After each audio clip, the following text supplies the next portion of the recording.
Bonjour. On va passer tout de suite à la prédication ce matin. Et puis le titre de la prédication, c'est la guérison de la prière de la foi.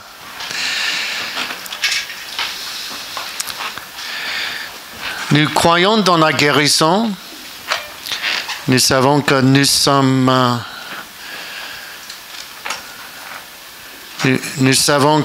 sommes guéris quand nous croyons que Dieu peut guérir.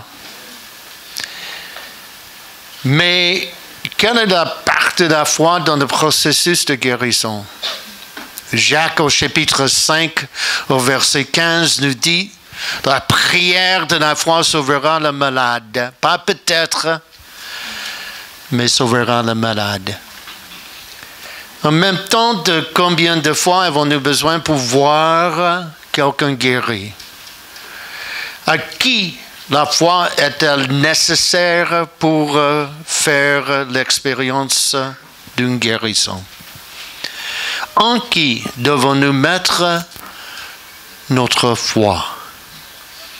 George Mueller, qui est un Anglais, prédicateur, pasteur, dans le passé, était un homme de foi qui exerçait un ministère auprès des orphelins. Il a raconté cette histoire ce matin dans l'orphelinat de George Mueller. Les assiettes, les tasses et les bols sur la table étaient vides. Il n'y avait pas de nourriture dans les placards et pas d'argent pour acheter de la nourriture. Et les enfants attendaient leur repas de petit déjeuner et lorsque George Mueller leur a dit « Enfants, vous savez que nous devons être à l'heure pour l'école. » Levant la main, il a prié. Cher Père, nous te remercions pour ce que tu vas nous donner à manger. Et presque tout de suite, quelqu'un a frappé à la porte. Et c'était le boulanger qui se tenait debout devant les enfants. Il a dit, Monsieur Mueller, je n'ai pas pu dormir la nuit dernière. Quelque part, je sentais que tu n'avais pas de pain pour le petit déjeuner et que le Seigneur voulait que je t'en envoie. Je me suis donc levé à 2 heures du matin et j'ai cuit du pain frais et je l'ai apporté et Mueller a remercié l'homme. Aussitôt que cela se soit passé, quelqu'un d'autre a frappé à la porte. C'était le laitier qui a annoncé que son camion de lait était tombé en panne juste devant l'orphelinat. Vous savez qu'il n'y a pas de coïncidence avec Dieu. Amen. Il a voulu donner aux enfants ces bouteilles de lait frais afin qu'ils puissent vider son camion et le réparer. Et cette histoire nous montre que quand nous prions avec foi, pour des choses, par exemple pour la guérison, la prière de la foi est puissante. Amen. Nous allons passer tout de suite à la parole de Dieu de l'évangile de Luc au chapitre 8, au verset 42. Luc au chapitre 8, au verset 42. Et la Bible nous dit, raconte cette histoire, pendant que Jésus y allait, il était pressé par la foule.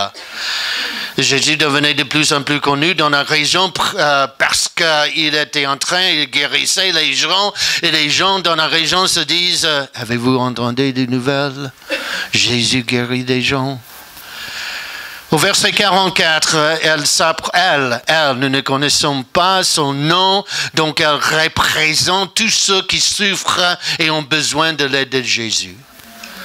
Elle s'approcha par derrière et toucha le bord des vêtements de Jésus. Or, il y avait une femme atteinte d'une perte de sang depuis 12 ans et qui avait dépensé tout son bien pour les médecins sans qu'aucun ait pu la guérir. Donc les médecins n'avaient pas de réponse pour sa maladie il n'est pas surprenant non plus qu'elle ait été consultée de nombreux médecins et dépensé tout son argent.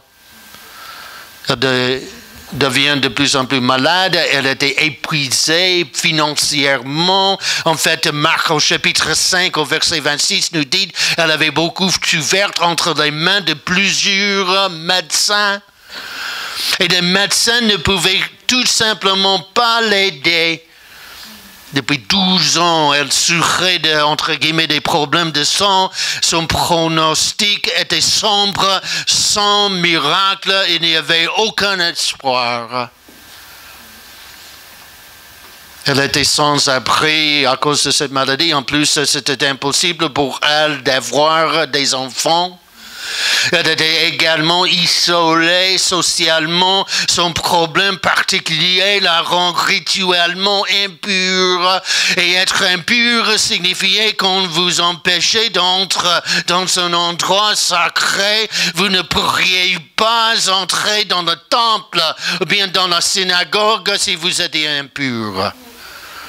Et quiconque était en contact avec vous, ou quoi que ce soit sur lequel vous êtes assis ou couché, est devenu rituellement impur aussi et ne peut pas non plus aller au temple ou à la synagogue. Ainsi, sa maladie l'a séparé de la vie religieuse juive.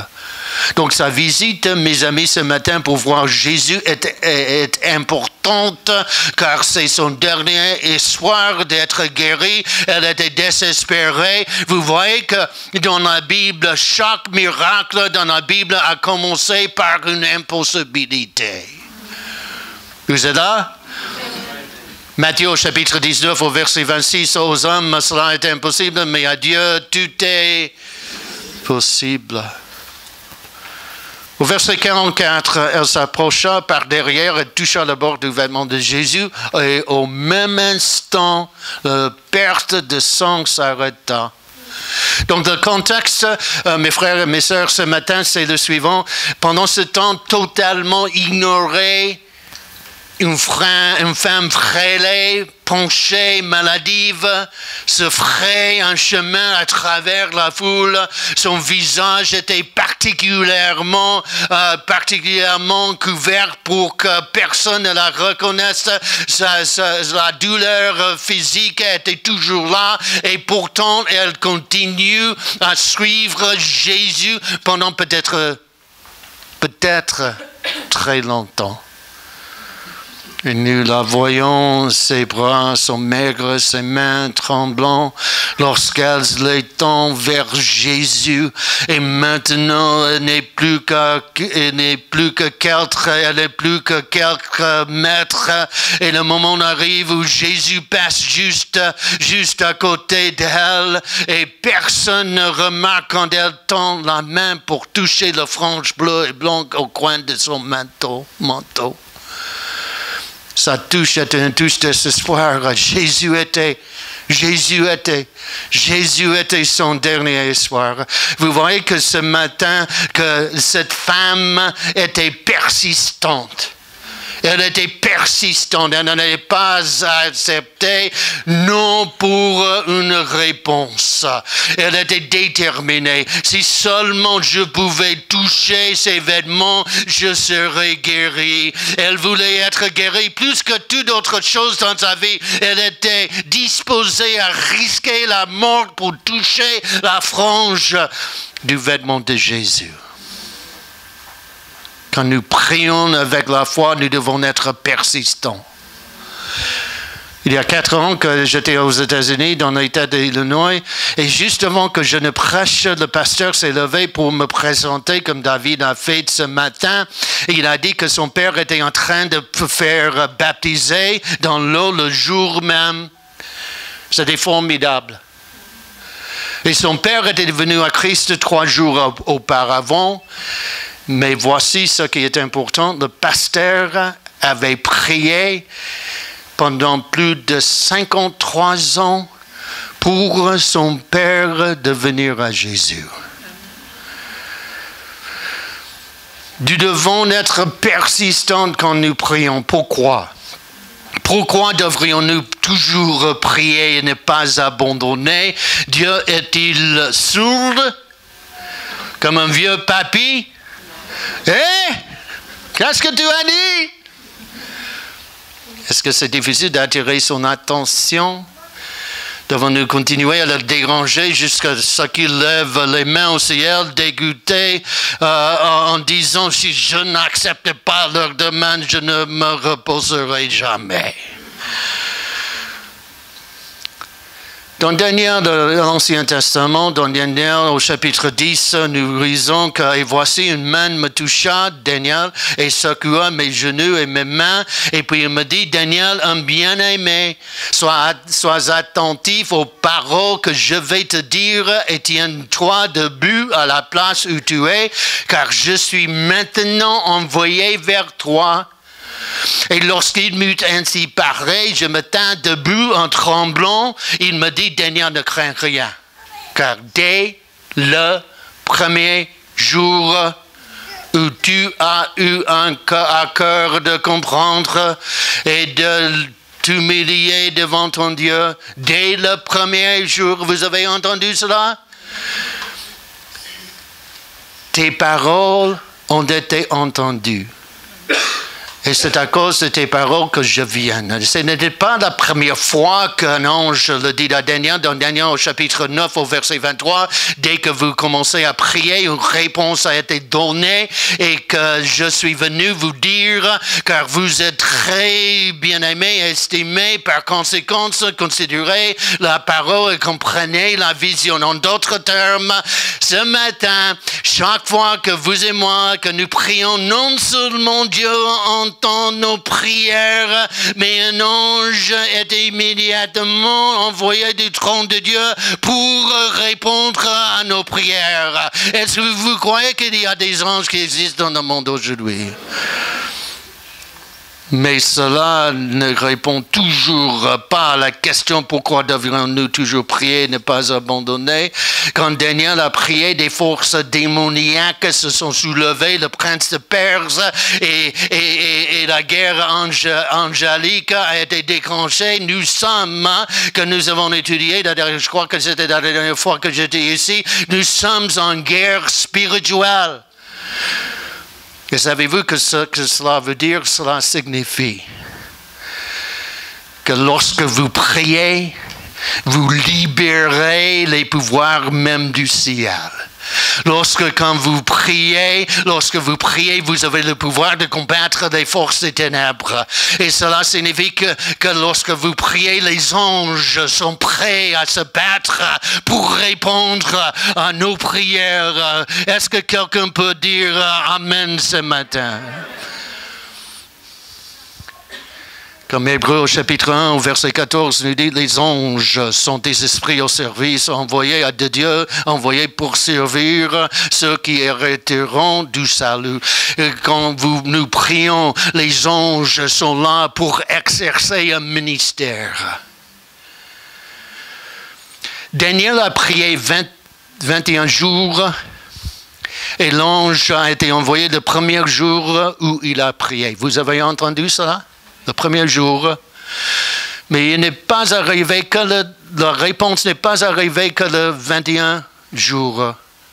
Et maintenant, voici la question qui serait arrivée si Daniel avait cessé de prier, s'il avait quitté prier le 14e jour, le 15e jour, le 16e jour. L'ange serait-il arrivé avec sa réponse? Jésus a enseigné que nous devrions toujours prier et ne pas abandonner. Non pas parce que Dieu est dur d'oreille, n'est pas dur d'oreille, pas parce que Dieu a besoin d'être harcelé pour répondre à nos besoins, pas parce que Dieu ne veut pas nous répondre et veut nous répondre. Non, Jésus nous a appris à toujours continuer à prier et ne pas abandonner, parce que lorsque nous prions, nos prières ont du pouvoir. Chaque fois que nous prions, que vous priez, nous libérons de plus en plus du pouvoir du trône de Dieu.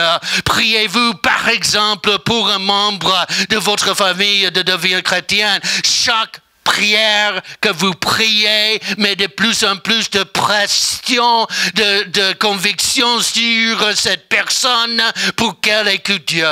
Bien, peut-être vous priez, vous êtes en train de prier pour vos amis dans leur lutte quotidienne. Chaque prière que vous priez leur transmet de plus en plus de puissance de la part de Dieu. Peut-être vous avez besoin d'une guérison physique ce matin. Chaque prière que vous priez vous apporte la guérison beaucoup plus proche dans le nom de Jésus-Christ ce matin. Amen. Répétez après moi, rien n'est impossible avec Dieu.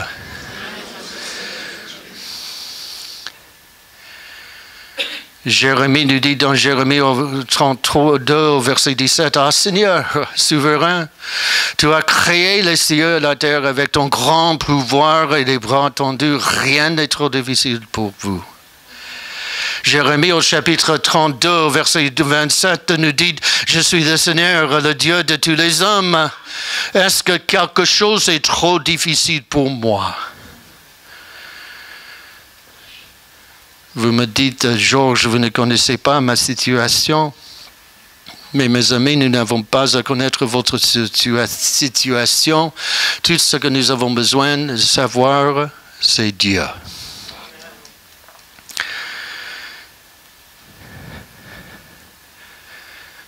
Répétez après moi encore, rien n'est impossible avec Dieu. Au verset 44. Au même instant, la perte de sang s'est arrêtée. Elle était instantanément guérie. Mais en fait, qui l'a guérie? Qui l'a guérie? Moi, je ne peux pas guérir personne.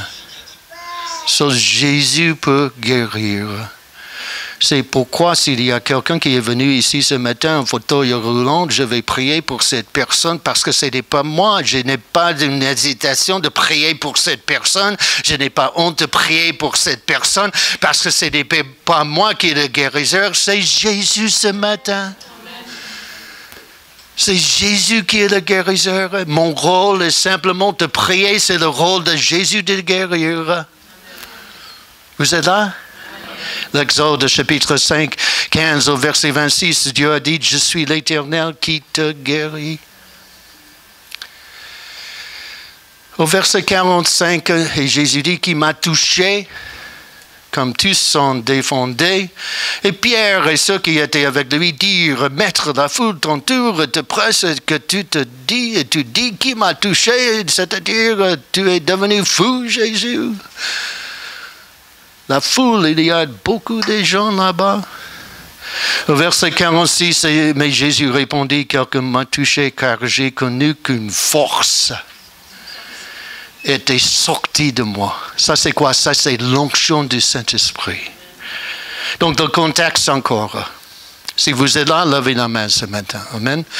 Le contexte encore, c'est le suivant. Jésus marche rapidement, essayant d'arriver à la maison de Jairus pour s'occuper de sa fille.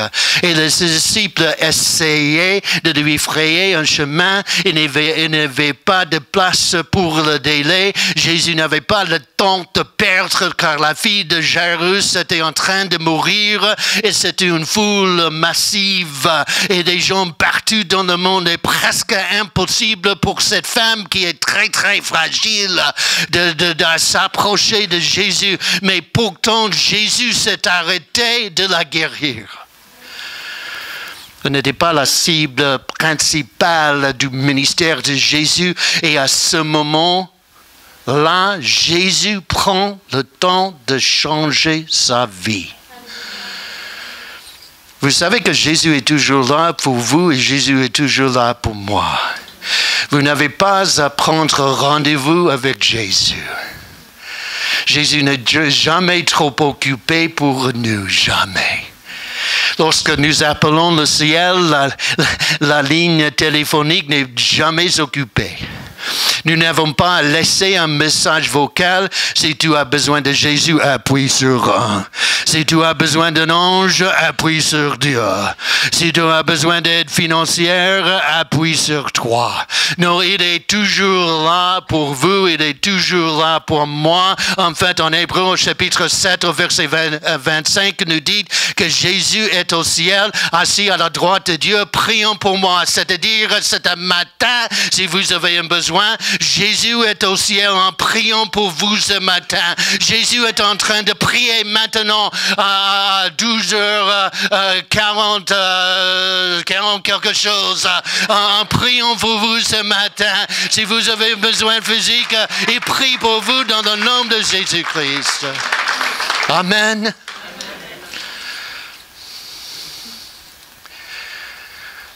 Verset 47, la femme se voyant découverte, vint toute tremblante, se jeter à ses pieds et déclara devant tout le peuple pourquoi elle l'avait touché et comment elle avait été guérie à l'instant. Elle se tient debout devant lui en entendant son rejet, comme elle avait été rejetée toute sa vie. Et qu'est-ce que Jésus lui a dit? Au verset 48, Jésus lui dit, ma fille,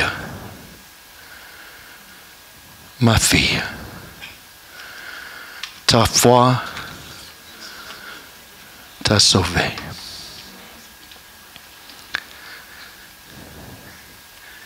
Jésus répond toujours à la demande audacieuse et persistante de ceux qui aspirent à une guérison dans leur vie. Actes au chapitre 3, verset 16, alors Pierre lui dit, je n'ai ni d'argent ni or, mais ce que j'ai, je te le donne au nom de... Répétez après moi le nom de Jésus. 1, 2, 3. Christ de Nazareth, lève-toi et marche. Smith Wigglesworth, plombier anglais plombier. Pendant son ministère, il a vu 10 personnes ressuscitées de la mort. 10 personnes, quand il a prié avec la foi. Il a raconté cette histoire. Il a dit que 6 personnes sont entrées dans la maison d'un homme malade pour prier pour lui. Il était un pasteur et restait complètement alité dans son lit, sans même la force de s'aider. Il avait lu un petit extrait sur la guérison, entendu parler des personnes priant pour les malades, et avait envoyé chercher ses amis qui, pensait-il, pouvaient prier la prière de la foi. Il a été loin, selon Jacques au chapitre 5 au verset 14, mais n'ayant aucune manifestation immédiate de guérison, il a pleuré amèrement. Et les 6 personnes sortirent de la pièce un peu découragées de voir leur pasteur allongé dans un état inchangé. Et quand ils étaient à l'extérieur, l'un des 6 a déclaré, « Il y a une chose que nous avions pu faire.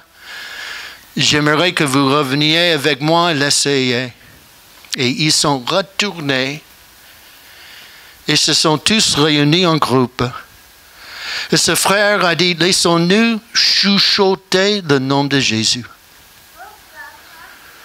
Et au début, quand ils ont chuchoté ce nom digne, rien ne semblait se passer, mais comme ils continuaient à chuchoter Jésus, Jésus, Jésus, le pouvoir a commencé à tomber.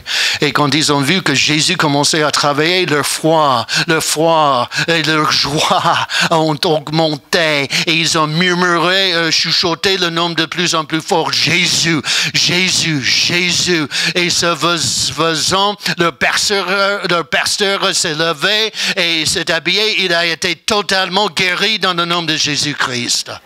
Mais le secret était juste ainsi. Si personne avait arrêté de regarder le malade et sa maladie et venait juste être prise avec le nom de Jésus-Christ lui-même. Répétez après moi, il y a du pouvoir dans le nom de Jésus-Christ. Parce que Jésus est notre avocat, il est le Tout-Puissant, il est l'alpha, l'oméga, il est l'auteur, le finisseur de notre foi. Amen. Amen. Il est le pain de la vie, il est le capitaine de notre salut, il est le Christ, il est le Créateur, il est le Libérateur, il est le premier et le dernier. Quelqu'un loue le Seigneur ce matin, il est la gloire du Seigneur, il est Dieu, il est Emmanuel, il est l'agneau de Dieu, il est le lion de la tribu de Judas, il est le même hier, aujourd'hui, éternellement. Celui qui est en nous est plus grand que celui qui vit dans le monde aujourd'hui.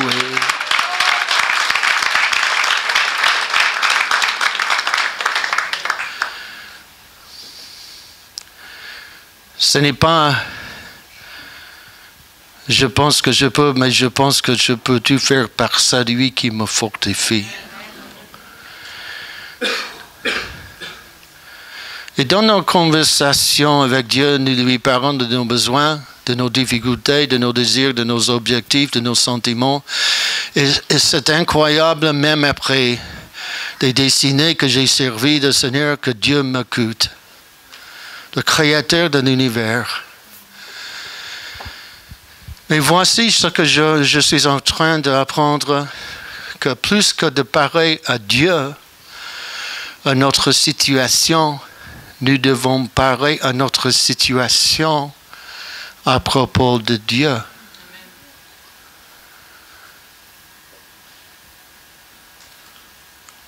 Amen. Répétez après moi, Jésus est en moi. Jésus a toute autorité. Donc j'ai toute autorité. Vous pouvez prier quelque chose comme le suivant. Maladie, Dieu est plus grand que toi, plus grand que toi. Partez au nom de Jésus. Jésus est mon guérisseur. Vous n'avez aucune autorité sur mon corps. Finance, Dieu a tout sous contrôle. Vous ne pouvez pas me faire peur parce que Dieu m'a donné la force et le courage pendant des périodes difficiles. Je ne me prosternerai pas. Finance l'esprit de l'inquiétude que vous apportez à ma vie. Celui qui est en moi est plus grand que celui qui vit dans le monde. Peur, peur, sortez dans le nom, au nom de Jésus. La parole de Dieu dit qu'il m'a pas donné un esprit de peur, mais de paix, d'amour et de la sagesse, je ne céderai pas à la tentation de me concentrer sur vous. Je tourne mes yeux sur Jésus.